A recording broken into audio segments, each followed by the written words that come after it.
Shizzle on a Wizzel is supported by our proud sponsors Lufoot and Surf Center, Surfed Shop, and surfshop.no. Thank you very much. Does either one of you have anything even remotely interesting to tell me? Caught my first tube this morning, sir. The Shizzle on the Wizzel. The Wizzle Shizzle. The Shizzle on the Wizzel. The Shizzle on the Wizzle. With Jaymin and Pear. Alright, let's do it. Hello everybody, welcome back to the Shizzle on the Wizzel. Straight out of Speakerteltet på Jæren. As always, and forever and ever, the full team now is with me, Jaymin Rowlands. Alright people, relax. Yes, I bleed. I was actually expecting for you to have the soundtrack of the $1 billion man. The $6 million man. $6 million man, there you go. Yeah. Well, you know, in Zimbabwe, the $157 trillion man. Exactly. Plus half the country. But yeah, all right, and to my left, what to say? There's Scotty Erlandsen back again, and he will be on the team now permanently. Oh, this is first news for me. That is first news. Yeah, we like to break them live in your face. Thanks, boys. So I'll take that as a compliment. You did such an awesome job that by popular demand. No pressure, really. No pressure. No pressure at all. But there was actually popular demand. Me and Per are leaving, and you're taking over. Yeah. Jesus Apparently, Christ. is it? Yeah, all Good right. around that. Now, due to popular demand, that's great to hear. Your depth knowledge is required to the people have spoken. to carry us. Exactly. Okay. We need another English speaker. Yeah. Eva's English just doesn't cut it quite enough, so we had to cut one ginger out and replace it with another. Oh no, you're just like easier to Photoshop. Photoshop. Yeah, I don't even have to cut the hair out. Eva has to stand on his knees to just get in the photo frame. Exactly. Yeah, and this episode is actually recorded in front of a live studio audience. Choop, choop, choop, which is Ivar. Yeah. So yeah, this is beginning. So what were you thinking? If you want to be, we are live. We're live. Live and direct. We're live everywhere. So yeah, if you wanna hang out and listen into the episode, I think there's room for another couple of people. So if there's any takers, you really don't have anything to do. If there's any other couples out there, I don't know what's going to happen. Not couples, but a couple of people. Oh, okay, a couple of seats we have in the studio. This was some kind of weird no couples thing. The couples therapy session comes later. That's Thursday nights. Anyway, let's go back to El Salvador, where we've just been on the TV screens. Hang on. Let's go back to El Salvador. Oh yeah, it's the tune of the week. This time, seriously, I was in favour of the last couple of brainwashings. Yeah, mental brain, like just complete head fuck brainwashings. And this time, I was like thinking to myself, okay, I could probably listen to it a few more. Like I could probably deal with this one. It didn't seem to have the ringing in the ears like the other ones did. And that bad morality of pick yourself up, make yourself a better man. Oh no, you could do it. Yeah. They really know how to pick their songs. Make it bad. Yeah. Eat some concrete. Yeah. I mean, yeah. They're making it difficult for themselves to. I think whoever. Someone was sitting on a fucking hammock in the sun drinking pina coladas when they recorded that one. Yeah. Yeah, so it was a little bit less kind of traumatic, meat locker, balls in a vice. It made music. It made the 5 to 6 time repeats bearable. Yeah. I think they might be a little bit quicker these days. Maybe Wes has told them we've complained every episode since. Yeah, shout out to Wes. I don't think Wes listens, but anyway, if he does. Well, we'll see. Apparently that's where they got. I really don't want to talk about El Salvador. Well, I was just kind of thinking maybe we're going to change his name to Wizzel because it's like Wes W-E-S the W-S-L. It's very like it's just Wizzel. Do you reckon? Maybe. Sorry. Moving on. Keep scrolling. Moving on. So you don't really want to talk about not on a fantasy level of okay, but how much of the surfing did you boys watch? Boom. Yeah, I watched a bunch. It was me too. It was good. It was bearable. It was, and it felt like we got such a different range of conditions as well. Like it looked like the opening heats were a lot more trickier, and then it seemed to like really clean itself up, and then towards the end it was like mediocre. It was all right. It kind of looked like a few of those days. Remember the quarterfinal evening? That was good. Yeah, remember like that place down the coast where they had the Norwegian. The World Junior Championships. No, I remember there's a place. It starts with PP, and we had the. Oh, you're talking here, yeah. Yeah. No, yeah. I know what you mean. You know that wrapping point. There's a similar place we have down the coast here, Scotty. You probably starts with the P, ends with the P. No, it definitely looked. It looked fun. It looked like some days it did look pretty messy and wobbly and like a bit of Willy Wonka's Chocolate Factory River, but just a little bit more worse. But like I think they did, but just more cocoa, warm chocolate. Cause still the surfing the guys were doing, like the airs they were landing into the flats, like on some of those closeout sections, was insane. It was pretty mental surfing for pretty shitty waves, to be honest. Yeah, no, it was it left me a little bit at times. You get so spoiled, you know. So when you start the year off with perfect pipeline, and of course you always want to see those guys and girls in the best conditions, you know, where your variety is maybe a little bit more. If it's chunky and choppy, and it kind of limits a little bit for me sometimes the viewer experience, you know. We're like. Yeah, no, you're on a point. You're on the right. I'm too often getting reminded of what we're having. You don't mind outside that window here, but you don't mind it chunky and like gnarly if it's big. No, because then it's like human sacrifice, life threatening. Yeah. You know what I mean? Yeah, I guess that's what makes it a bit more exciting. And that's kind of then it's like the challenge of this. You know, there's like who's going to win over the ocean. You know, not just the heat. Exactly. So I know what you mean. When it's kind of in those smaller mid-range, shoulder to head. I think they were just unlucky with the forecast, though. Yeah, I think like you boys are saying a little bit. If there's no drama and there's no like excitement or real death-defying crap there, it looks like people are going to split their heads open on the reef, and it's like it's probably not as exciting to watch for most people. But it definitely wasn't like to put on par with like pipe and the sick stuff that we've started with this year. It's been insane. So it's not been the same kind of viewer experience, definitely not. And I think it's because this is like a whole new tour that we're still trying to figure out. Like it's kind of interesting to see from event to event which one like grabs you more, which one you focus more on, because I felt like a big point of this cutoff as well was to make the whole year exciting, not just like the start and the finish. It was to make sure that people followed the whole thing. So the cutoff was actually, I think, in Margie's more exciting than the last two comps that we've watched, because there was so much like drama and that people's careers were on the line. You know, like you were either going to stay on the CT or you were going to fall off and go to the CS. Yeah. So now I feel like the drama and the tension of the last events has definitely dropped, and I guess that people aren't as like hungry or captivated to kind of see it.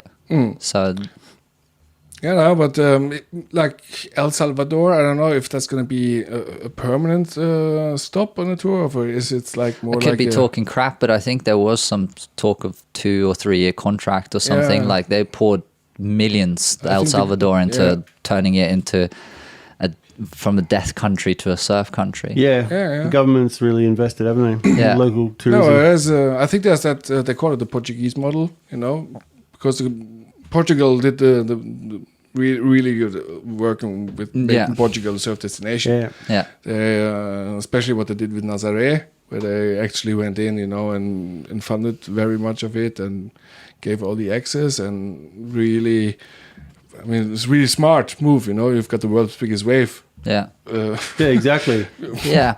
I hope they don't overkill it though, because like what you see a lot these days is places that lose a bit of their like uniqueness and their charm, and they become so dependent on the surf tourism and community that like you walk in and every restaurant or bar has like surfboards on the walls and this and that. It's not like authentic anymore. It's like local where you want to go into a little like tapas or a little like chiringuito or something, like a really small hole in the wall and just have what everyone else is eating. I think that's... Yeah, it's probably going to be happening like it happens everywhere else where there is a greater number of people. Yeah. You know, so it will always be on the mainstream places, but you know, if you just go 20 minutes south, east, or west, you are there. You know, in the rural habitat where. Yeah, I think there's shitloads of variety down there for sure, and. Yeah, well, they haven't really. They've come out of like a shitload of political problems and civil war, and you know, finally they're getting themselves back on their feet. So I take my hat off for all the, like what they're doing down there, because it it gets the kids kind of and the younger generation stoked on, you know what I mean? That you know, that environment, living outside, and you know, getting a part of getting in the water and. You know, yeah, they don't have an easy country there. Like I was having a little chat with Silas, and he was telling me something crazy. Like their usual like murder is like an average like 1 an hour, like or something like that. So especially when you're like a country that's caught up, I guess, in that kind of like drug triangle that happens down there, you know, exactly. Especially like the transit country. Exactly, Central America has it like the hardest, you know. That's like the gateway with everything goes in and out and stuff. So it's it goes through, you know. Yeah, well, and like as you boys were just saying, imagine like the upbringing there from some kids. That's where Per mules it. He mules it through. Careful, boys! Here, we don't know who's listening to the podcast. I started using my man-made little one-man submarine. So one-man submarine, yeah. Like the ones I'm fixing. Yeah, so you know. Yeah, but it seemed like a lot of the people on tour were enjoying it there as well. So yeah, I think a lot of guys were happy they got out of the fucking jungle. Yeah, Toledo for sure. Sure. Pretty gnarly that little setup. It was taking everyone like 15 minutes to get down out into the water. Yeah, you know, like just the back of the pickup truck first, and then. Well, I just mean like in El Salvador with the cobblestones. Yeah. You know, on the low tide, it was like you know, it just sort of. Yeah, there's a few places that we have around here where there's just shitloads, and there's a couple down the coast where there's but in 30-degree water and covered in barnacles. Yeah, they got sea urchins as well. And, like I grew up with those, and those are probably the worst because all it takes it only takes to stand on one, and you have 50 spikes in your foot. And like you sat there, I kid you not, hours. Just you got your mates, you sat there with a beer, and he's just picking, you know, he's just picking them out your foot for 2-3 hours on an afternoon after a surf. It's hectic.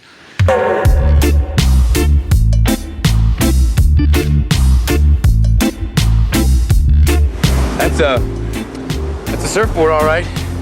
Looks like a 57 Chevy I used to have. The Shizzle on the Wizzle with Jaymin and Per. Hey, all right. Well, how about we start with our? We have to go into the fantasy. Our fantasy friends. Yeah. What are we saying? Top 10 for this event and top 5 to 10 overall. I'm thinking maybe. Let's see. I think maybe top 11, Scott.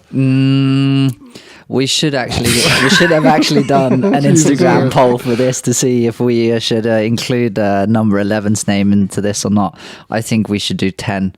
I think that 10 is already stretching it far enough when it comes to these names on this list. But, I think so myself too. But go on then, Per, read out the list. What do you think, Eva? 13? Well, should we read out the top 13? No, not really. Not necessary. All right. First of all, congratulations again. And that is a really good work from the side boobs. Wow. Yeah, well done, Lena. Yeah, great. Lena did very well. Some great boob action. We were actually watching the. How did you boob it? Do it.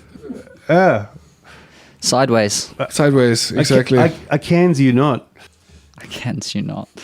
Helene, true to the core, chose mediocre, shitty Buru waves rather than being here tonight with us and receiving the gifts. Respect, Helena. You go and surf those sick waves and don't listen to these old men and guys sitting in a speaker tent talking crap about surfing. Let me just mute his microphone. We have over no here idea for a what second. we're doing. Yeah. So shame on you, Helena, as Scotty just explained.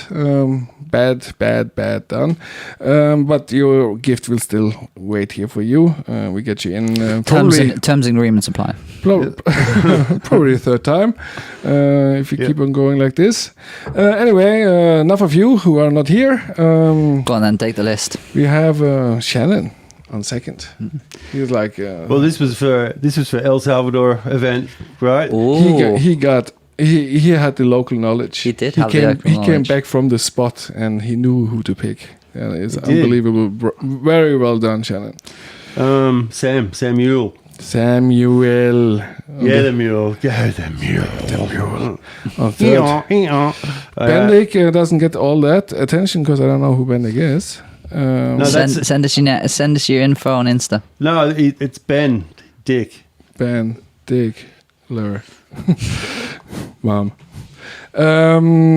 Who's Stefan Boyo? Is that what I'm reading here? Stefan Boyo. I don't know. T-Nulf? That was, I think, a friend of Helena's. Yeah, I'm pretty well, sure. yeah, It was a that's friend of one of the girls that have been on here. And she's been super consistent as well. So, again, let us know who you are on an Instagram post. Anyway, continue to the end. And You go on then, number 7. I'll butt in later. We've got Stick to the program here. next. Scrotum. Scrotum. Mainly scrotum. What is that?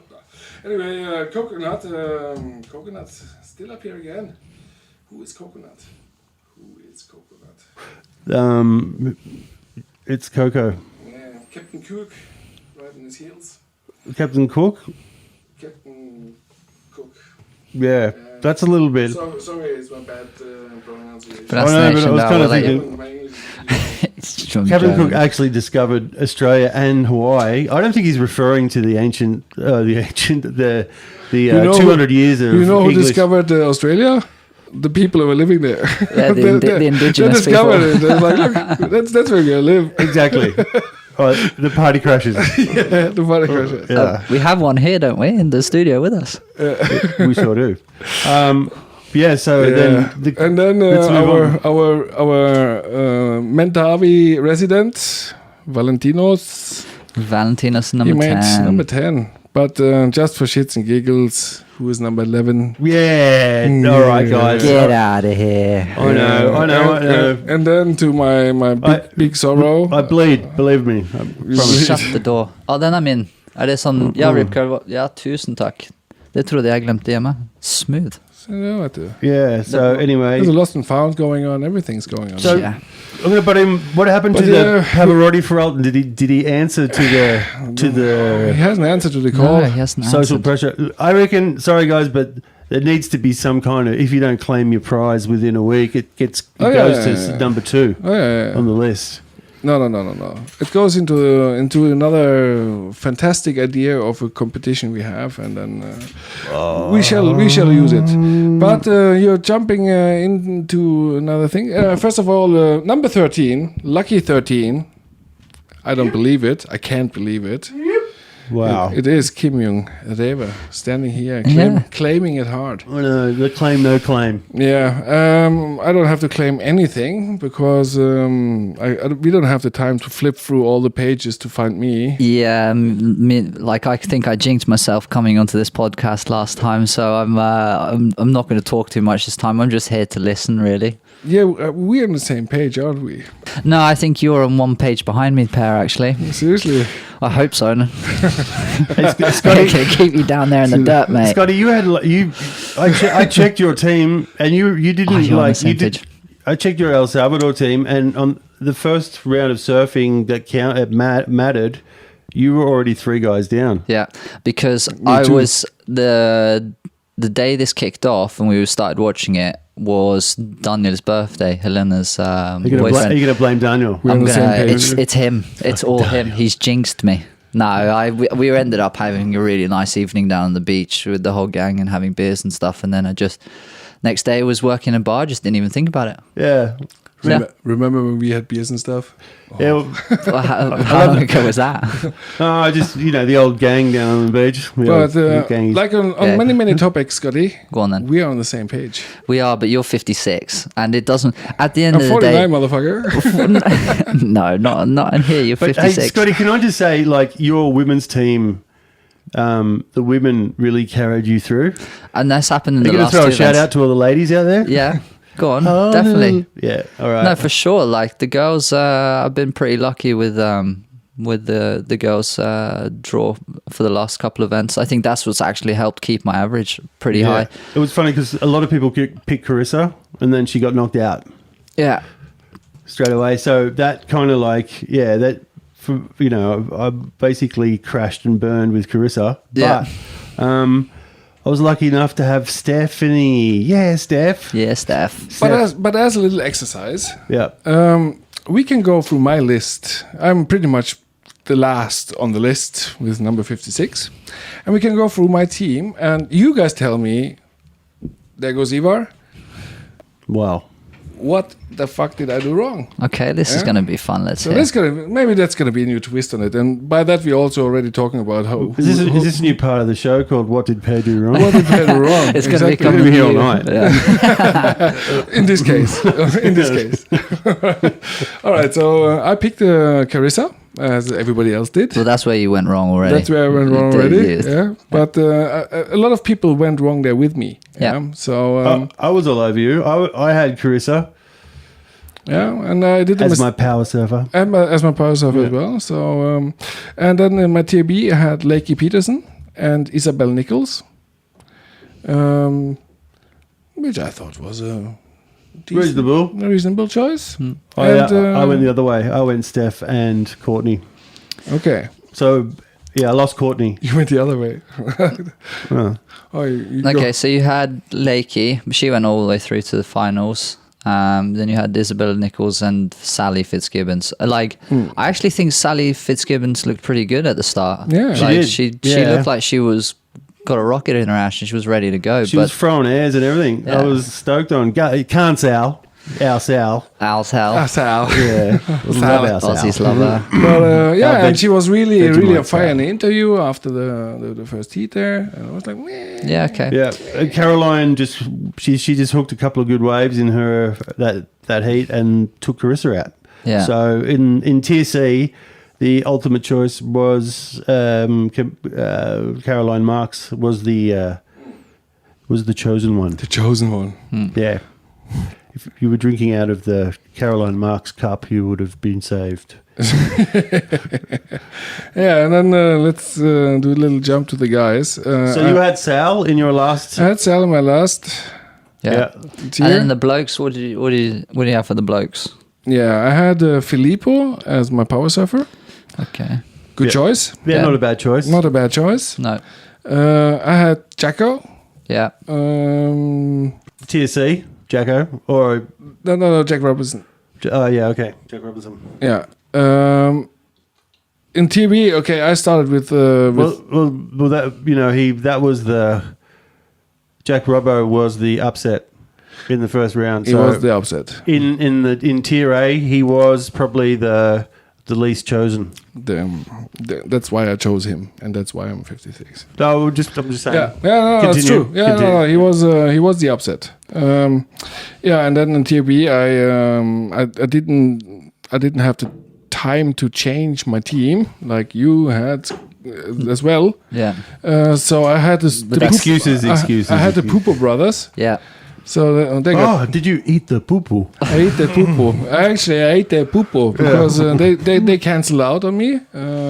Yeah. I started with the zero. Oh, did you have double poo-poo? I had double Pupo. I had Pupo and OOOs. I had Matthew McGilwray. He's still going off over that. There's nothing like with a double poo-poo. I'm lost here. You can only lose with a double Pupo. Right. Never choose the double Pupo. In some places, it's a delicacy, and they eat the poo-poo. Bishop. They Yeah. put the Pupo in the face. Anyway, back to... They take drugs back so to- it doesn't hurt. Yeah, okay. Yeah, since we are in the South African region, I had Matthew McGilwray. Oh, yeah, Speaking of...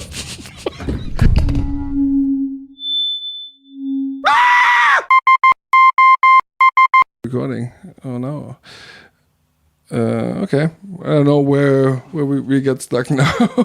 Oh, did we... But there was a pop-up window coming up, and then suddenly it was... Did it stop recording? It stopped recording when the pop-up window came up. Oh. But I didn't look at the screen, so I don't know how long Oh, yeah. Oh, my God. we are. Well, we just keep on talking. Yeah. We've got an editor in charge. You listen in here, Igor.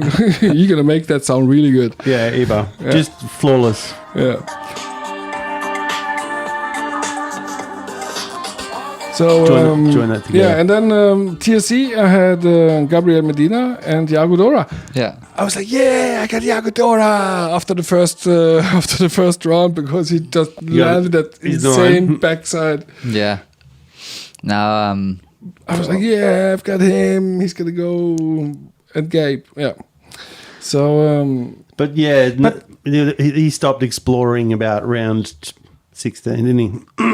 It was Yago, yeah, Iago yeah, no longer exploring. yeah. So that's how you pick a shit team. definitely. Obviously.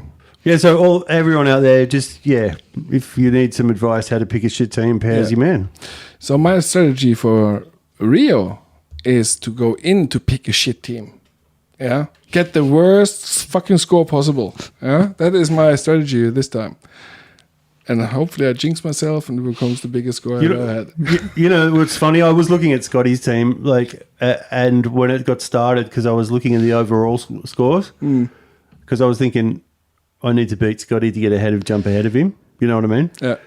Not that I think that far ahead, but you know. Not that it's important for you either. No. No, you're just taking me on the overall ranking spots there, mate. I'm Not that I have watching it. you. Not that I have it. Just playing like live updates on my live screen at home. But anyway, You've learnt from the best. I looked at Scotty's women's team for El Salvador, and basically you picked everyone that I didn't pick.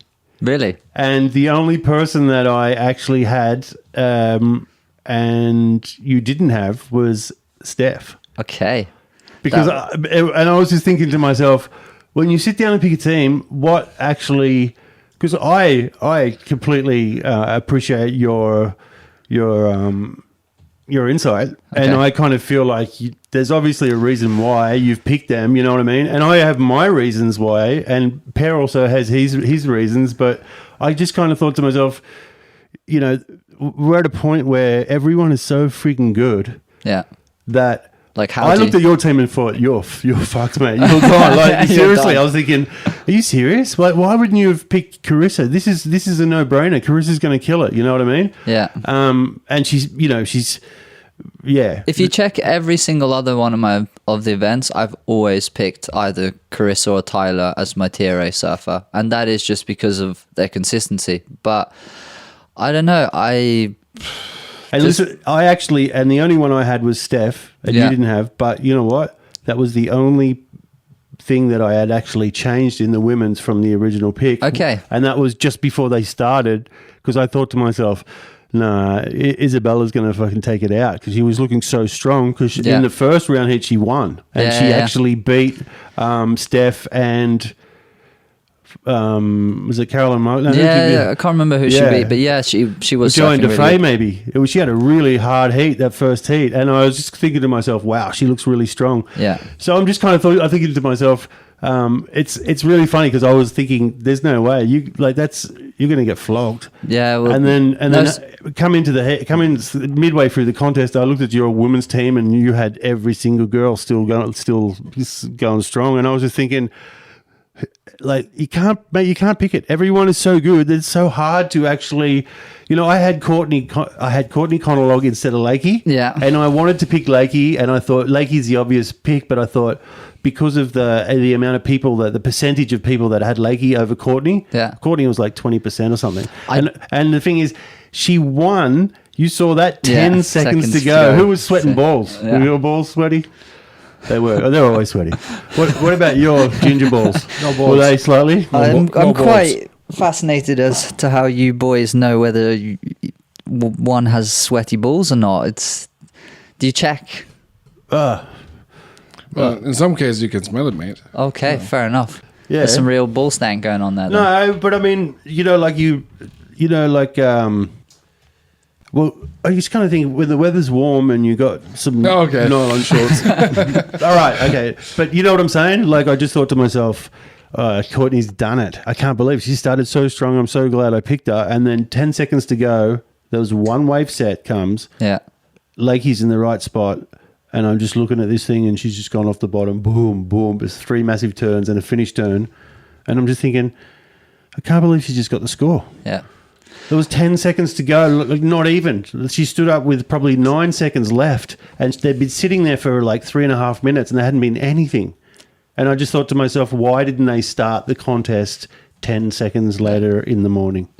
I would have been safe. Yeah. I was just saying, like, the pulse of the ocean. Yeah. You know what I mean? Yeah. Things come down you can't. Your team pair that you picked. Okay, I know you got flogged, but like in another fucking time zone, in our what is it, dimension number 2, that could be totally, they could have won, and you know what I mean, you might have had the golden score, but it just comes down to so small increments these days. Yeah, like I think that a lot of the decisions that not just that I've made, but a lot of people playing the fantasy league, it's kind of like on impulse. You just make a decision, and a lot of the time it works, maybe for not the reasons that you thought it would. Like if you thought they were surfing really good, and then in the next heat, you've put them on your team because you think they're going to surf really good, and then the next heat they actually get through, but only just by the skin of your teeth, and then you're sitting there going, hang on, have I actually chosen the right team or not? But I think a lot of the time,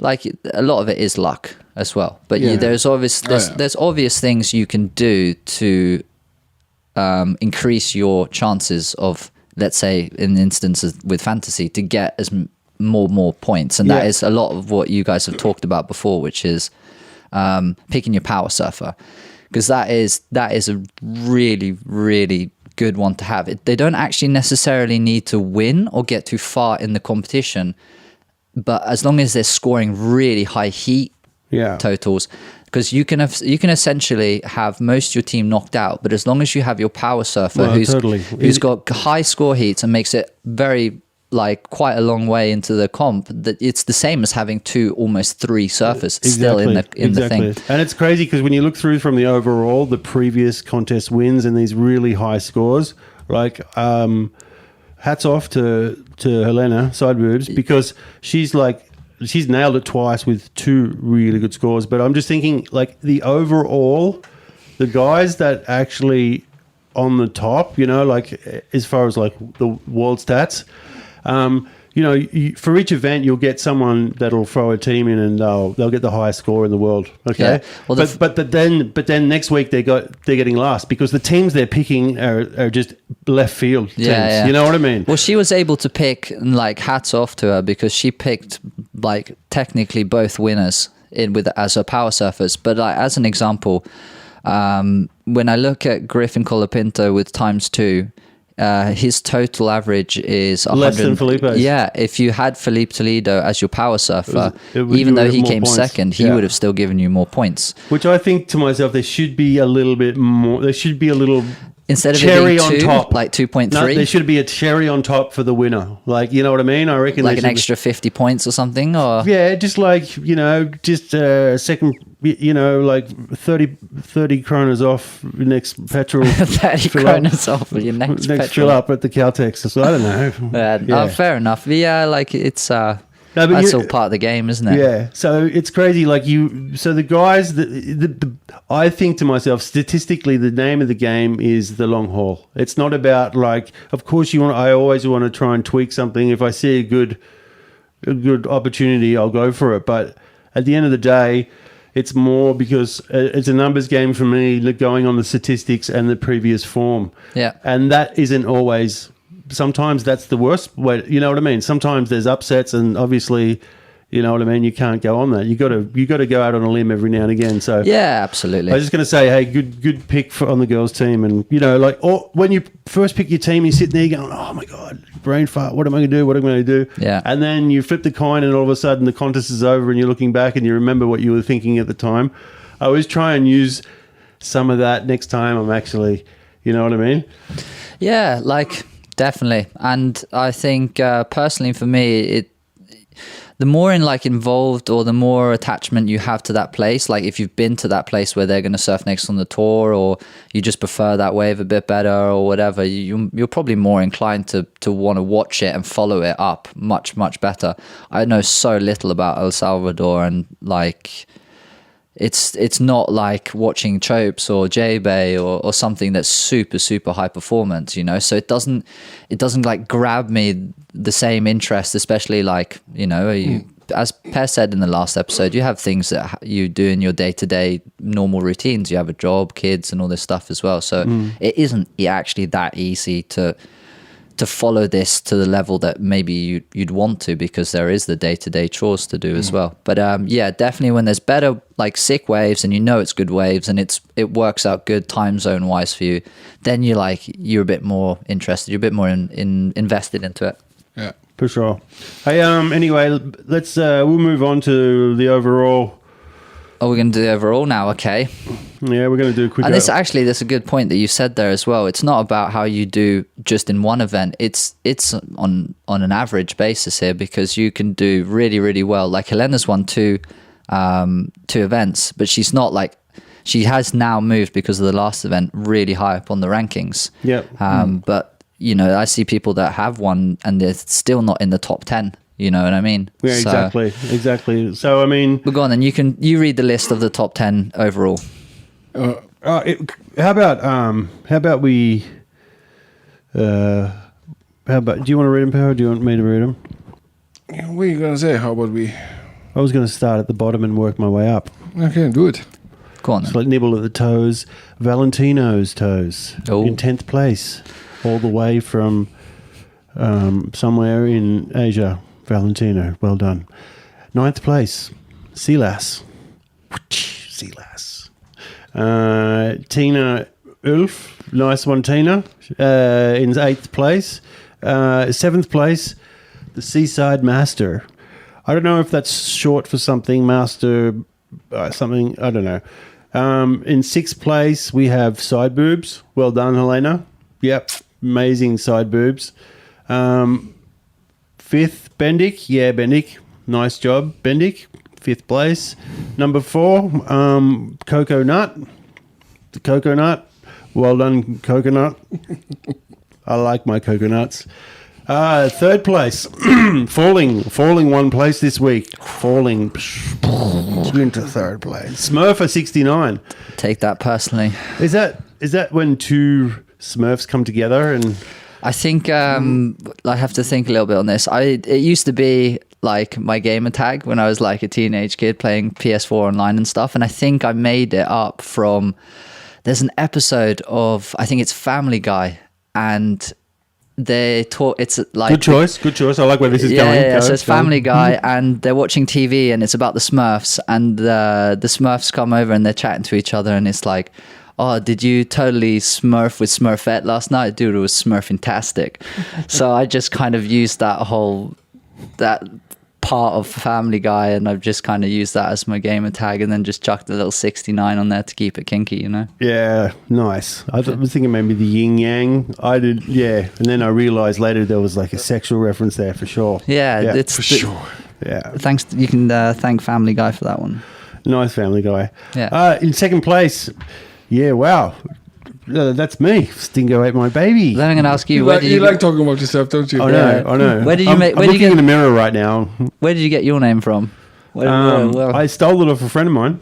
Okay. But many, many, many years ago. Okay. So it's okay. The copyright was... Well, Dingo Ate My Baby, isn't that a song? Well, we all know it was... Um, I think it's a song. We all know the story back in Australia, the Chamberlains, where there was a kid that got snatched up camping on the beach. out at Ayers Rock, and they woke up the next day. The mum came left the baby in the tent and then came back a little bit later to grab the baby. The baby was sleeping in the tent, and the tent was open, and it looked like She said that there was a dingo took her baby and ran off with the baby, which is completely. Yeah, which would be completely possible to happen. Kind of freaky though at the same time. Like dingoes aren't that big. They're kind of like dog sized, aren't they? They're not like massive. They're a little bit more like they're not a bit bigger than a coyote. Yeah, they're not like really large big dogs. You know what I mean? They're a little bit more of a coyote. They're more like they're pretty lean. They're more lean. Yeah, exactly. Like a fox. Travel long distance, and but they're gnarly too. They got like kind of a bigger jaw head. Yeah, they've got a lot of power around the jaw. So don't stick your head in their like mouth or anything. Some wise words from the Australian there. Yeah, good tip there. Note to self: do not put your head. But you know what? The Jimbo's dingoes are very friendly. Jimbo's dingo. Yeah. Anyway, so second, dingo ate my baby. Well done. Yeah. And in first place, mystery man. The Pavarotti for Walter. Pavarotti for Walter. Wow. Maybe we'll just never know, Per. Maybe we'll never find out who the Pavarotti. Yeah. Maybe he's just gone undercover. Maybe it could be a bot. You think it's KGB? They knew that we have some sick prizes from our awesome sponsors, and they were just like, do you know what? I'm just going to sit in on this, and I'm just going to snag the prizes, but they haven't come to claim them. So exactly. So he's it's pretty much half the box is his. But all right. So that was fantastic, El Salvador. I'm really El Salvador. Really keen on trying to get to Central America. Like you've got Costa Rica in the south there, and Costa Rica is amazing, by the way. El Salvador, Costa Rica, Honduras, Panama. So Pura Vida. I mean, fuck, man. That's why I'm sitting at home and I'm watching telenovelas now to learn Spanish. I was watching Narcos to learn my Spanish. Okay, you did that, yeah. Órale, Simón, eh? Oh, yeah. Come on, I want to see this. This is what I've been waiting all day for this. Come on, YouTube. He's like a super Spanish food motherfucker. Yeah, come on. I want to hear your little Spanish dialect. I got my Spanish from a movie called Blood In, Blood Out, which is one of the best 90s LA gangster movies ever made. Really good one. So sound like a porn movie. It's about the Vatos Locos, In LA. In LA, the Vatos Locos. Nice. And they say a lot, Órale, Simón, eh? Hora de Simón. Órale. Okay. Yeah. So that's pretty much that. That's the way it goes. Yeah.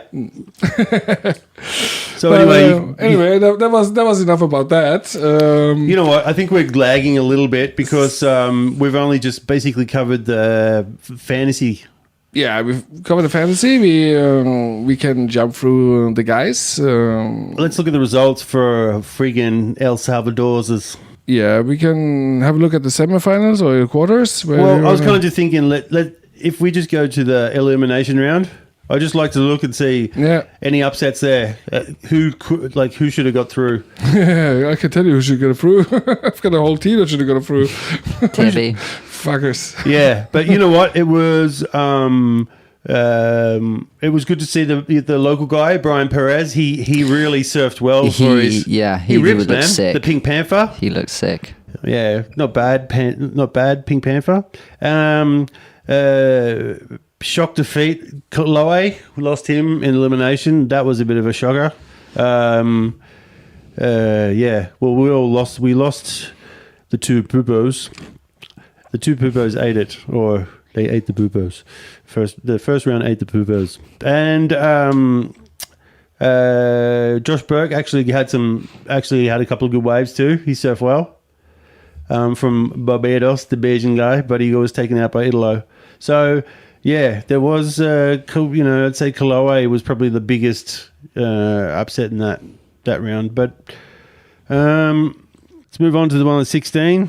It's kicked off with Jack Robbo, knocking out Jackson Baker. That was an awesome freaking heat. Yeah, that was close to a buzzer beater as well, wasn't it? High octane. Well, I had Jackson in my team. I didn't have the Jack Robinson. Oh, okay. So I was actually, I was eliminated in my.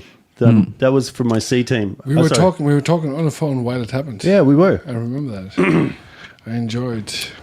Standard. Gabrielle took out Kaio.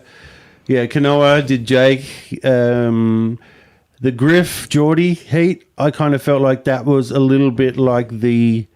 That was kind of like the springboard with when it come to Griffin's confidence throughout the contest. I think when he took Geordie out, he just realized, okay, I can do this because.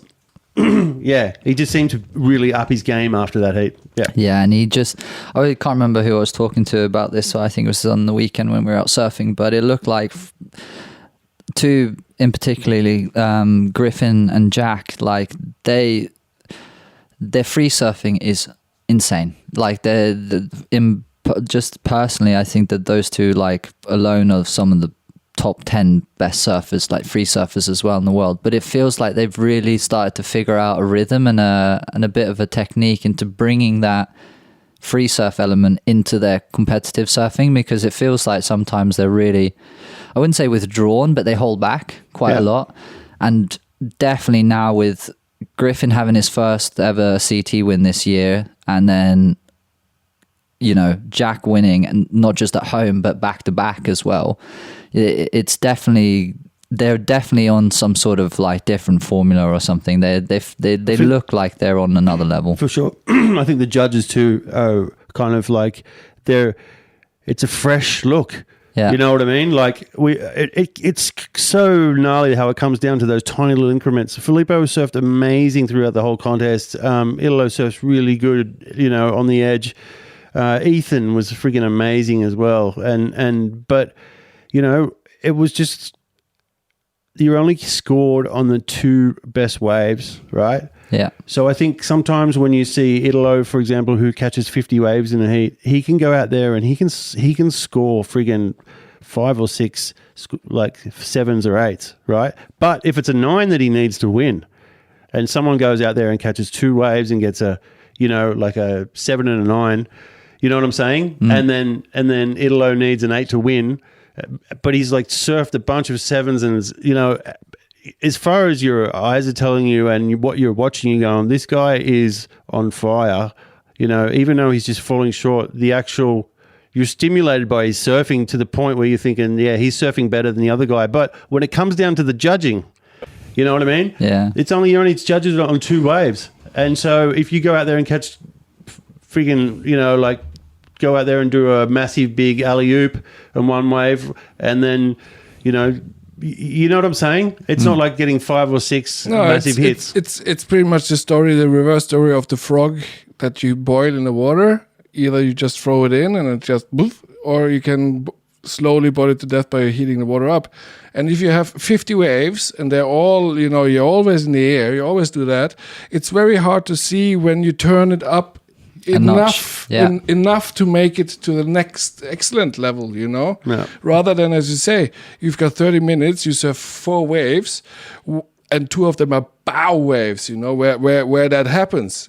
And then they're clear to see, Well, this is also what some of the guys are perform, like the way they're performing and their strategy more so is surfing. You might not think that it's strategic, but it is extremely strategic, because there is like, not a lot of people maybe think too much of it, but when either podcasts or forums or websites talk about peaking too early in a competition, basically it's along the lines what you guys are talking about now, because if you peak too early and you present your best surfing on maybe not particularly the best wave or the biggest wave, or you've done the same thing so many times, and you need to be more selective. And if, for example, 2 people do the exact same thing what is the point of difference? Where, like, if they've just done both open hacks and then gone to an air reverse, exactly, like, where is the point of difference? And if Toledo or Italo does the same thing on the same wave 7 to 10 times, it doesn't captivate the judges. And what they want, and it's weird from a criteria panel, but they want to always be on edge. They want excitement. They want to not know what your next maneuver is going to do. If they can see you widen your stance and pumping down the line for about 40 meters, they know you're going to go for an air and they're just waiting for it, and there's no suspense.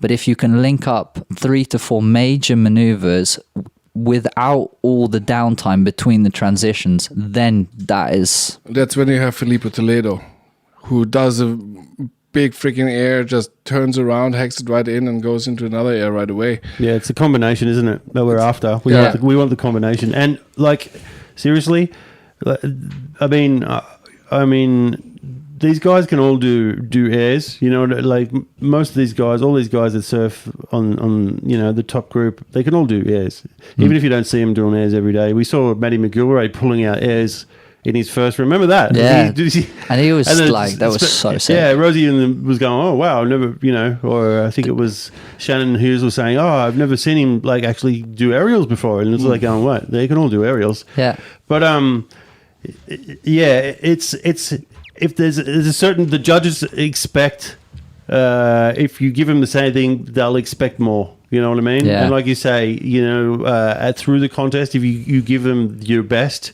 you only basically just want to scrape through every time.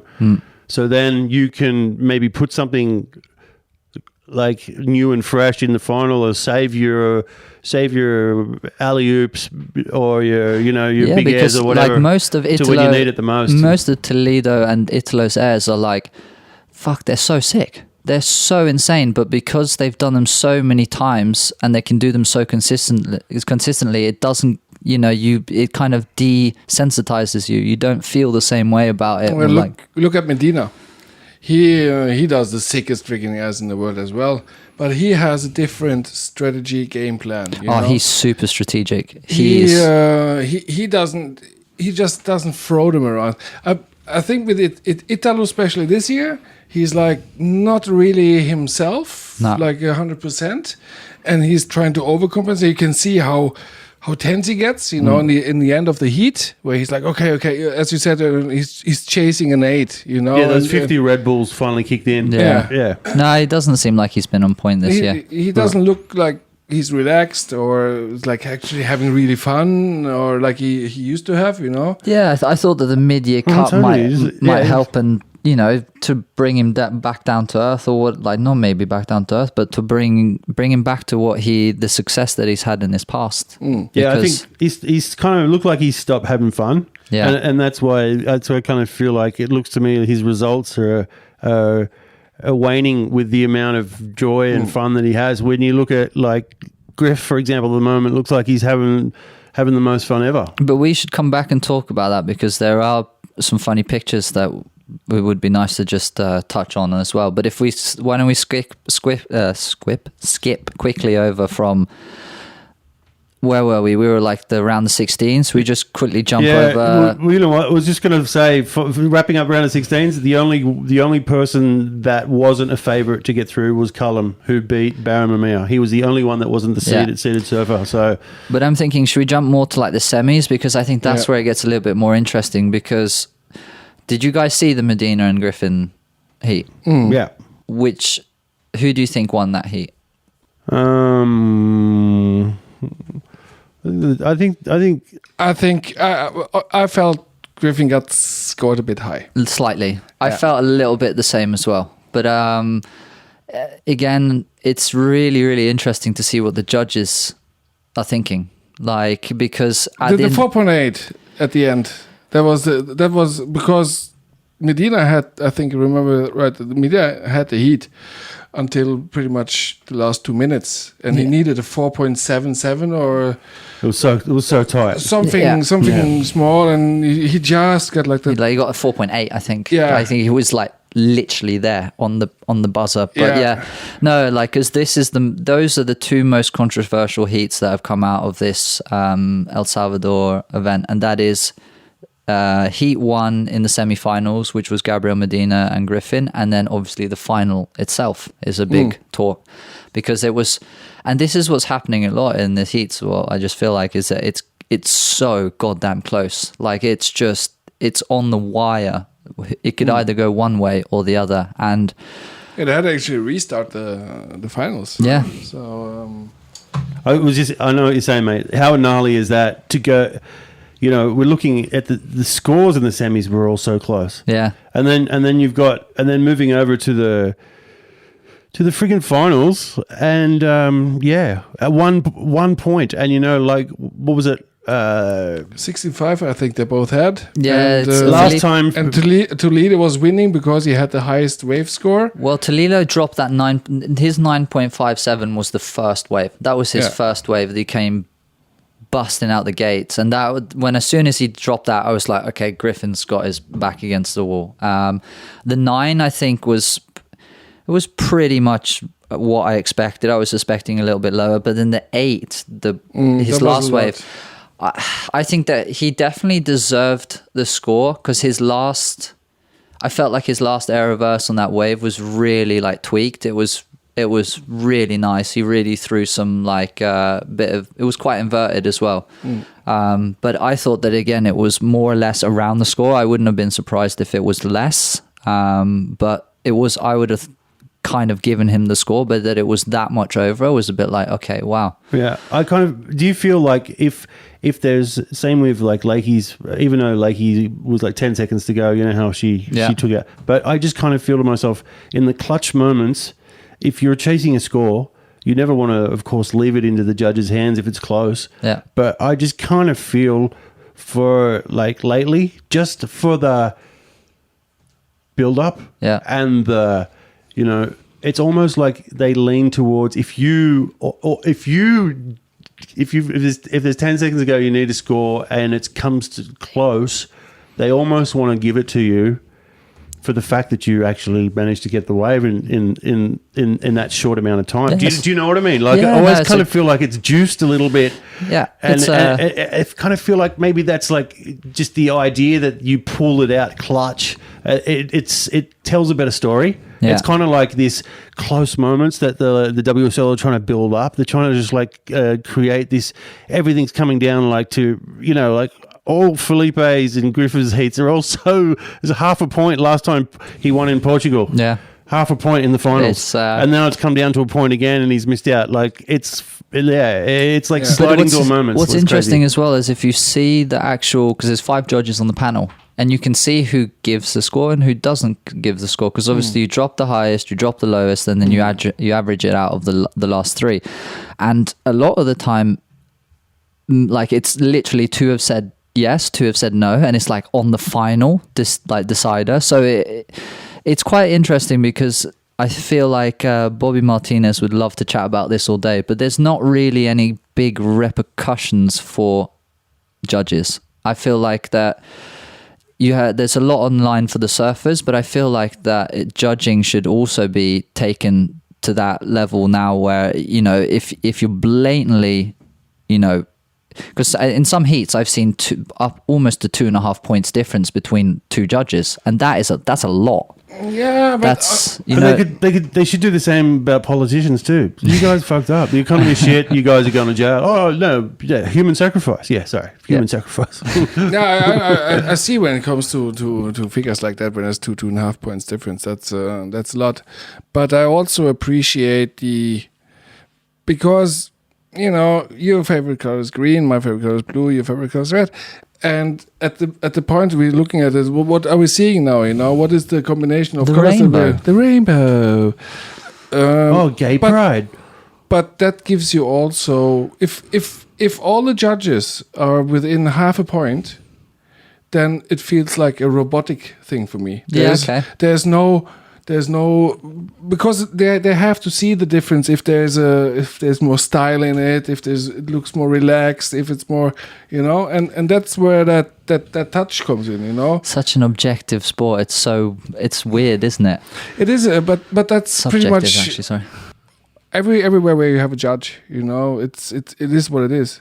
I think it's chosen professionals. Yeah. No, it's like there's not much you can actually really comment on it. It is the way that it is. Have you seen It's the just judging funny. it lately though? What the head judge will throw it and go, look, that's a good score or that's an excellent score. So straight away they're in the ballpark of like 2.5 points. Yeah. You know what I mean? Yeah. Straight away the judge will go, all right, that was definitely spicier than his first wave, but bang, bang, bang. He'll throw it in the category where it should be sitting. Yeah. And then you've got, your personal, as a judge, your personal opinion on whether that was, like you say, we all look at different things, and there's different things that kind of like we think is more spectacular, or Yeah, everyone has a personal preference. Yeah, sure. And so if someone has all of a sudden got an insane style, maybe you're kind of leaning towards those two turns were the same, but his style was, for me, his style is more fluid. So more critical surfing as well.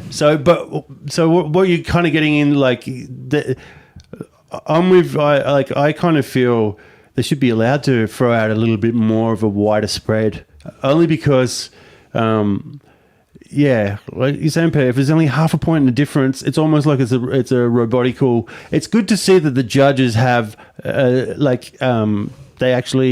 all on the same page. You know what I mean? They know the ballpark. They're all on the same page. But I kind of just think sometimes, sometimes it's a bit kind of generic. The scores that are going out all the time. You know what I mean? I think this could be seen as quite a grey topic to discuss, actually, because like, you either look at it at that perspective where it can be seen as a positive because it gives more. If you're a Griff fan, then it was great scoring. Yeah, if you're a Brazilian, you're going, that's a shit score. That's all the shit scores ever. Yeah, basically. Well, that's actually quite funny you mentioned that, because I'm pretty sure that Griffin got called out by Brazilian fans on the beach. Like, they were up in his face, like. Yeah, because it's his fault. Yeah, but I think that it was Jadson Andre and Iago Dora that came down and were like, what the hell are you guys doing? Leave him alone. He's just surfing. It's not him that chooses the score. Yeah. But apparently he did get bomb squadded on the beach by Brazos. They came over and... they were flexing. Yeah. So, no, but it was cool to... I can't remember where I heard it or read it, but Jadson Andre and Iago Dora came in and kind of saved the day. So that's some beautiful... beautiful sportsmanship there. This is not some job flipping burgers at the local drive-in. Yes, the surfboard bothers me. Yes, your approach to this whole goddamn case bothers me. And yes, you bother me! The Shizzle on the Wizzle with Jaymin and Peer. Should we dip over to the ladies then? Would have been really embarrassed if he got beaten up by Brazilians right in front of the beach. The ladies. Not be a good look for the Brazilians. The ladies. Should we jump into the elimination round quickly? So, because there were some big names dropped out there. Tia Blanco used her Ultimate Surfer wild card for this event. I haven't watched it. Did you boys watch it at all? Yeah, Tia's the Ultimate Surfer. Yeah, the Ultimate Surfer. No. Okay, we'll skip that. But Tia, she surfed pretty good. Yeah, she's got good style. Yep, I thought she was. Because she surfed in Portugal, remember, and she wasn't really that flash. But. No, she wasn't. But then Joanne Defay knocking out the powerhouse Gabriella Bryan. This is quite. She cut her foot up, didn't she? Yeah. And then Caroline Marks taking out Brisa Hennessy, which is that's a pretty big name to knock out. Yeah. And then Steph knocking out Tatiana, which is pretty solid as well. I would have put my odds on. Tatiana doesn't have such a good year this year. No, she has one. She won an event, didn't she? Yeah, but I mean, Chris is on top, and she hasn't won an event. So no, exactly. Consistency at the end of the day. Yes. Okay, so jump into quarters then. This is where things started to get really interesting. I think one of my favorite heats that I watched out of the girls in the quarters was actually Caroline Marks and Carissa Moore, and I'm pretty sure that came down to a buzzer beater as well. But that heat I remember, and they were actually both surfing pretty well, but Caroline just seemed to have a bit more. She was a bit more on rail, a bit more on edge, and just chucking some more buckets as well. Yeah, I think she lucked out with the sets too. She picked the right waves. It just feels like Carissa just has been super.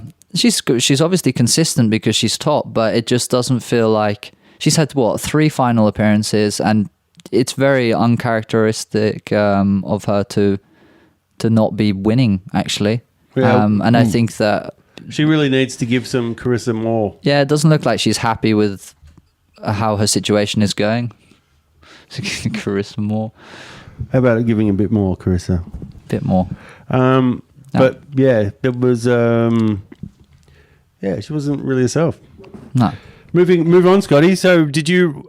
Yeah, then there was the Lakey Courtney. How that was the 10 seconds that. Yeah, that was the magic one that kept me going as well. That's the one that destroyed me. I think I was in the same boat as you, mate. I sat there thinking for a while because they're just as good as one another, Lakey and Courtney. So I think I actually just kind of closed my eyes and picked one. Did you close your eyes? Just boop, clicked, done. Sometimes that's the best way, isn't it? Yeah, close your eyes and pray that goes well. It's like pulling into a tube. Exactly. And Steph, she started. Remember the waves were pumping in that heat with Steph and Isabella. So it looked so good. And then Steph just got ahead. Isabella got a couple of nice waves, but she just never looked like Stephanie Happy Gilmore did. No, Steph's and all credit to her. She is the queen of point breaks. Like I felt like she was a little bit. What I was going to say, she's become less of a topic in the last year. Obviously, can't take anything away from her. She's won God knows how many world titles, but I felt like she was becoming a little bit more irrelevant. But now seeing her on this point break, she smashed out of the park. She really did Gilmore. Oh my God! You just sat there waiting to bust out the dad jokes, aren't you? Moving on. Must be the new hip. Yeah. But okay, then. Just doesn't make you that hip. The finals. You boys watched the final? Watched the final of the ladies? Yes, we did. Okay. Mm-hmm. Give me a brief summary of. We love the finals. What did you boys think of the finals? Was a great final. Go ahead, Jaymin. I love Steph in the finals because she really managed to Gilmore out of herself. Whereas, he just didn't seem. She just kind of felt like she was always catch up. Yeah. Do you know what I'm saying? I could hear your brain trying to find something on Lakey Peterson that you could fucking dead joke with, but I saw you gave up there. No, well, it was a little bit of a low key Peterson event. But at the end it was just Steph that Gilmore. I'm about to walk out. It is Wednesday evening. We're all very tired. Anyway, yeah. But it was a chaser. It was. Yeah. It was good to see Steph get up there anyway. She wanted it. You could see that and she had pretty much good control of the whole heat. At the end, there was a bit of the blocking game, I think, as well. Yeah. So, scissoring for wind. Yeah, a bit of scissoring for priority. For priority, exactly. Okay. No, all in all, good event, which was a little bit mediocre in my hindsight when it came to the wave and like the whole. I kind of when I look back at the year, I sit like with like impressions of the how the whole event was. Fantastic waves, good weather. So. When it's kind of raining down there, even it's 30, you cannot see it's 30 degrees in the water. It looks like a shitty day at the Jæren. Yeah. So to sum up to summarize the event, it was a shitty day at Jæren. It was a shitty day at Jæren. Yeah. Actually, it was good to watch. Now that I just thought about it, this is probably better late than never. Did you guys see Iago Doris inverted like? Air reverse. Yeah. That was sorry, we probably should have talked about that earlier, but damn, that thing was mental. That was so upside down, and I think Geordie was just about to paddle in on that wave as well and try to block him. We kind of went over the falls, didn't he? Yeah, that was classic. It was to watch. Awesome. Yeah. Geordie's really in that kind of blocking, and he's a bit like Ezekiel Lau as well. He's a bit aggro in the water, isn't he? Oh, I thought you were going to say he's a bit like Chris when you go out in town and you're talking to a girl. Yeah. Obviously. It's a J-Bay. It's a double block. Double block.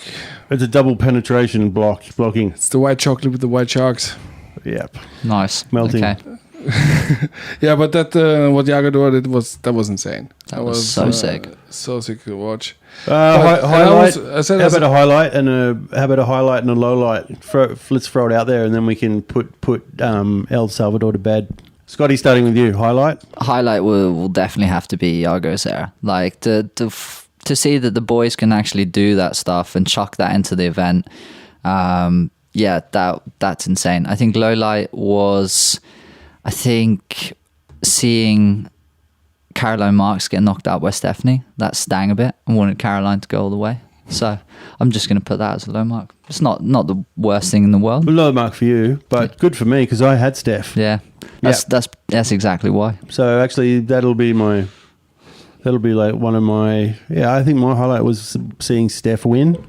Yeah, It was good to see her back. You know, I kind of feel like all the other girls almost surf like dudes, but Steph still has a little bit of the old girly, like, kind of. She's more of a. Her style is kind of like. There's a word, polished. Yeah, it's kind of like it's not like Caroline's very stocky and short center of gravity, whereas Stephanie's still got that certain amount of old school style to go. She doesn't do airs and stuff. You know what I mean? Do you know what I'm saying? No, definitely do. And that's another really interesting thing about surfing is that you have actually so many different types of styles as well. And 100% Stephanie Gilmore has I wouldn't say dated, but a much older type of style. It's more groomed, more polished, it's more finesse, it's cleaner. Way more. There's like less kind of like bumps and like giddy ups in between turns. Yeah, she kind of links things together. But the problem is it was just good to see her on a roll, because usually she's all head noise, Steph. If she gets a bad heat, she's just like, oh, I hate this, I'm going home. Do you know what I mean? Yeah. And I think as long in the girls, that still works for it still works for Steph, the old style. But what I was thinking was like Michel Bourrez. He has a very powerhouse, but it is a limited style. He's not the aerial guy. He is a powerhouse surfer, you know. And I think that's also a reason why he's not on the tour now. The Spartan. Because you have to update to what's going on, you know. But I feel like the women's have definitely followed more towards the men's. Yeah, and as soon as the air game really starts to kick off on the women's, then the older girls will fall off. Yeah, that I think that's a lot with. Yeah, that's the same in a lot of different sports. But it's just interesting to see that the approach competitively, the style seems like the women's has gone more from Steph's to more to blokes. Yeah, you know? Like the Tyler, Gabrielle Bryan. Yeah, and like the bigger frames, the more powerhouses. Yeah. Caroline Marks. They're able to kind of like that stocky, like that CrossFit. It's quite crazy to think that surfing is having that kind of influence and navigating, you know, women surfing in that way, because at the end of the day, we don't actually have to have the same surfing criteria for both men and women. Like, longboarding and shortboarding is two different things, but there isn't a particular need for a woman to surf the same way as a bloke. So radical, so top turn, they could make a whole different other, you know, scoring. But that's not the equality they're looking for. No, absolutely. Absolutely. Because then it's go to surf. Well, they should be. They should have I know they have a voice, and that the WSL works very closely with all their athletes. But at the end of the day, the athletes should decide. And I think that it's a great time for women surfing, because they should be proud of themselves. They're killing it. Yeah, and they've leaped 10 times faster than guys have, like the actual on the men's side in the last few years. You know what I mean? And there's a lot of women behind the scenes that are putting in time to make this, you know, a reality and possible for the next generation. I read that the chicks to get the chicks into pipe, it took like anywhere from 3 to 10 years. I think they had to go to court, they had to go through all these lawyers and paperwork and all this stuff just to get it to the same level. So now that the playing field is the same and the chances are the same, they don't have any kind of they don't have any things to point or flaws to point out. You know, they've been given equality now. So just keep going. I think Bang on. if that shark attack didn't happen in Hawaii under the contest, when they had to put the finals to pipe, Yeah. I think they wouldn't be surfing pipe this year either. I think then the process would have been probably going on this year as well, you know. I'm not sure. I think that because it's a really, really local chick from Pipeline. I cannot remember her name to save my life, but she has been the one petitioning and been back and forwards to court. And it's not, this is before the shark attack. They've really been trying to get the women's. It's all about... Yeah, I know that. I understand that. Yeah. Okay, Kiala Kennelly, you mean? Or Rochelle Bubu? Or is it Rochelle Ballard? I can't do names off the top of no, my head, but I see a point. I know the process was there, you know, and they had all the stuff ready, but the shark attack made it. So you're saying it gave it more of a fire, like it ignited because it a bit more. I just saw that in that Make It or Break It, you know, when they had that episode from the shark attack and when they surfed the finals at Pipe, and that was because you could see them. It's like, all right, girls, we've got the opportunity now. They have given us pipe. Yeah, it's like the ignition. So, getting it started. so that was kind of the early start for pipe, you know. And then they showed they could surf pipe. Yeah. And then it became okay. You're in the full tour. Yeah. So hats off to the ladies. Keep pushing it. Keep sending it over the ledge and just fucking. Crazy Just shit. send shakas and U's and just go nuts. shit. We need more female surfers in the lineup. It's much nicer. Yeah, it is some crazy shit. Hey, yeah. So is that a wrap? I think that's El Salvador in the box. yeah. Yeah. Overall, it was fun.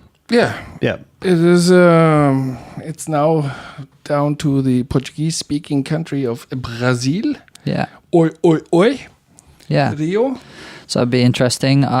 So we won't have John in the mix. Tyler Wright is having visa problems, so that's another interesting one there because can't remember where she was placed on the rankings, but like sixth or so. But I think that she will be dropping further down and not be in that top 5 because she missed El Salvador because of Corona. Yeah, I'm not exactly sure what, but because of some sort of Corona thing, and she'll be missing the next one. I heard the because of scissors were a bit blunt. Yeah, did you now? Yeah, the blades. Obviously, you've got the info on that. Yeah, she's. They want to sharpen some blades. Blade sharpening. So Saquarema beach break. Saquarema beach break. With 1 million Brazilians on the beach, going absolutely nuts. It's gonna be wild. It's gonna be so wild. Do you think Miguel and will be like meeting up with his brother Pupo? I think they travel together, so I don't know. up, David. Was there supposed to be a joke there? Because that one went straight over my head. It's been the second round. Will the brothers be surfing against each other again? The clash of the Pupos. The clash of the Pupos. Um, But okay, we can quickly touch on it. I'm just looking at the... I know a lot of people would want to know that, pair. I know that you know a lot of people that would like to know that. Will the Pupos be coming And together? they're all speaking your native language, aren't they? Exactly. Yeah, I've seen your You've seen my Portuguese. social media.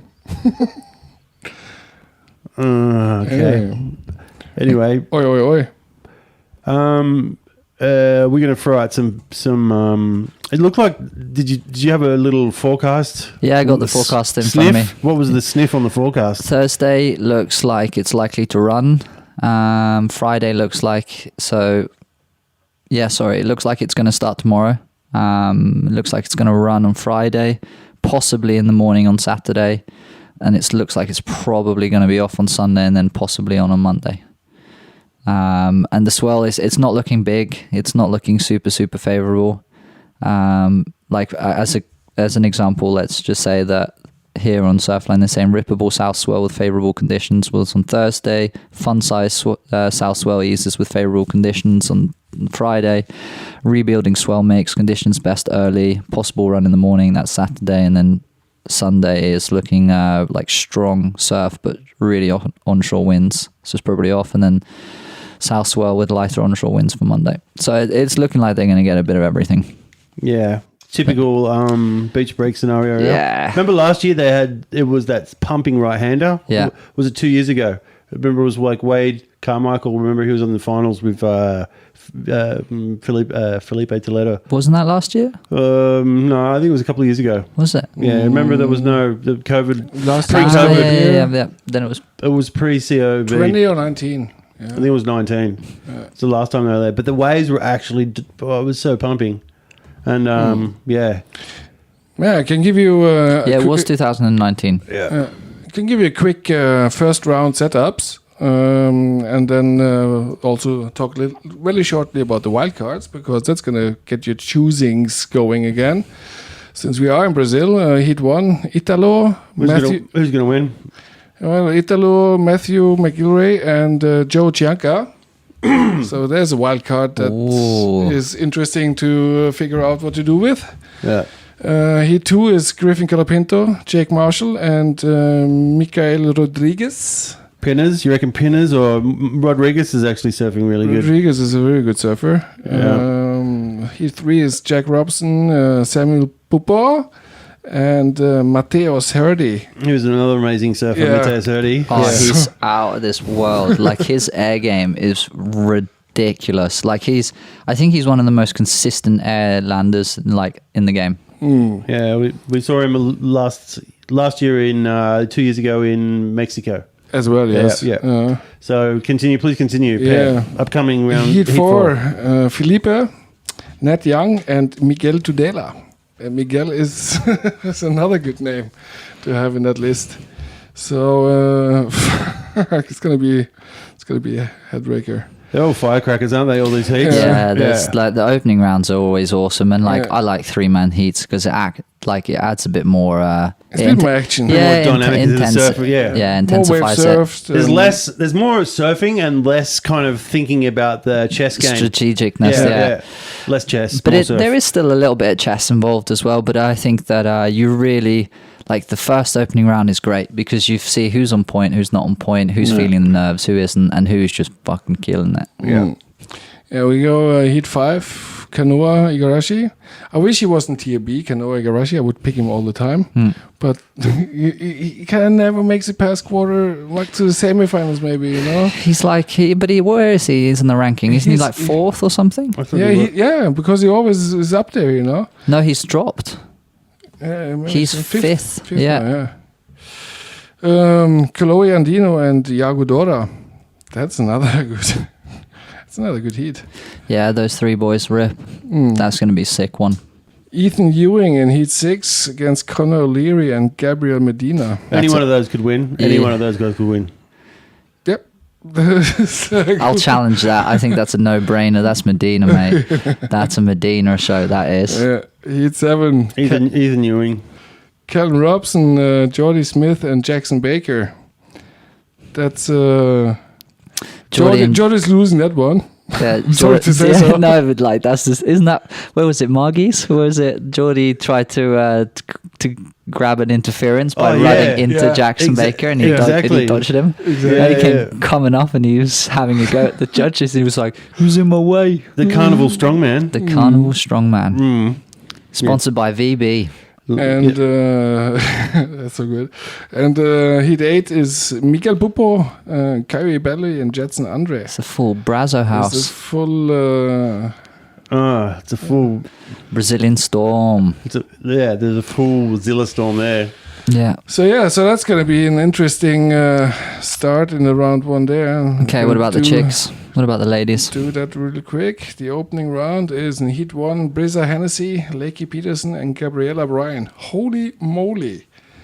That's the top 5 of the women's list pretty much in those 3. Yeah, I don't know where Gabriella's sat at the moment. I think she's a bit further down on the list, but yeah, still that's a stacked heat. We got the Heat 2 with Carissa, Tatiana, and Sol Aguirre. So she is a Peruvian wildcard. Heat 3, Joanne Defay, Courtney Conlow, and Caroline Marks. That's also a pretty sick heat. And this one's the last one's a full Aussie heat. Steph Gilmore, Isabella Nichols, and Sally Fitzgibbons in the last heat. Kansau, and then there's Bella and Stephanie Happy Gilmore. Isn't Isabella Nichols like quarter or half Danish or something? I think Isabella was her. Yeah. She's. I think she's got a bit of Dane in her. The dance.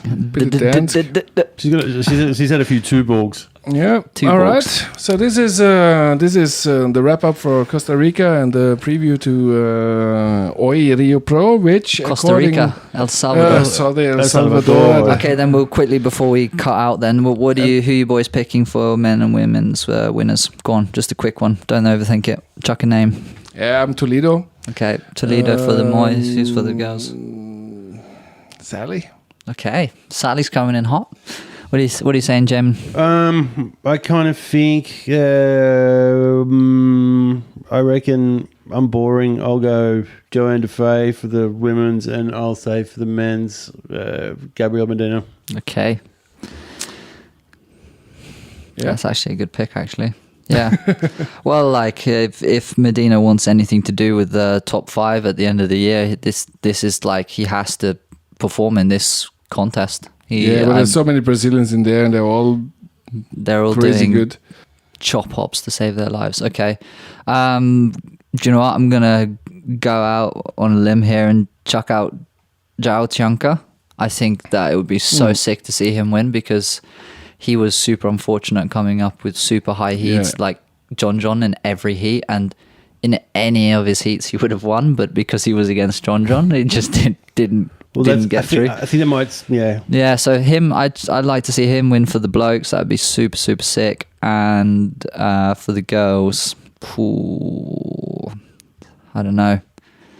I was on a bit of a Carissa hype train, but I think like I'm going to go with you, Jaymin. I think Joanne DeFay is going to knock it out of the park. Maybe Yeah. She's especially she's if she's a going to resurfer though. Yeah, but if she goes like her backhand is so deadly. Like she squares off the bottom so hard, and fuck, she's good. I always feel like she's really good at point breaks and on the reef. Seen a couple on the beach. Anyway, because according to this app of the WSL, it starts in 16 hours, 15 minutes, and 43 seconds. Na na na na na. And with that, we should also thank our give me a little. What about our sponsors? Are we going to throw some sponsor love out there? That's what I just wanted to do. I want to give the last word We're going to segue to our sponos. To our fantastic supporters from the surf world, Lofoten Surf Center, surfshop.no, and surfed.no. You will find pictures of the stuff that we got on our Instagram, and thank you very much for listening if you actually did, and we'll see you soon again when Oi Rio Pro is over. Yeah, peeps. You. All right, bye-bye. Ciao.